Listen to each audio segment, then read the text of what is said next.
যুক্তরাষ্ট্রের অভিবাসন কর্মকর্তাদের হাতে গ্রেফতার কলম্বিয়া বিশ্ববিদ্যালয়ের শিক্ষার্থী মাহমুদ খলিল নিজেকে রাজনৈতিক বন্দী হিসেবে দাবি করেছেন।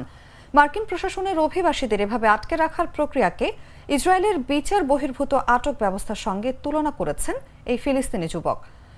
গত মঙ্গলবার যুক্তরাষ্ট্রের লুইজিয়ানার আটক কেন্দ্র থেকে পাঠানো এক বিবৃতিতে এসব কথা বলেছেন তিনি। গ্রেফতার হওয়ার পর প্রকাশ্যে দেয়া এটি তার প্রথম কোনো বিবৃতি।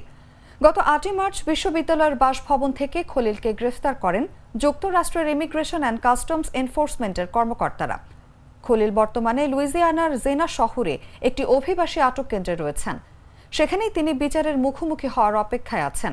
এভাবে আটকে রাখার ঘটনাকে তিনি ইসরায়েলের কারাগারে বিনা বিচারের বছরের পর বছর ফিলিস্তিনিদের আটকে রেখে নির্যাতনের সঙ্গে তুলনা করেছেন।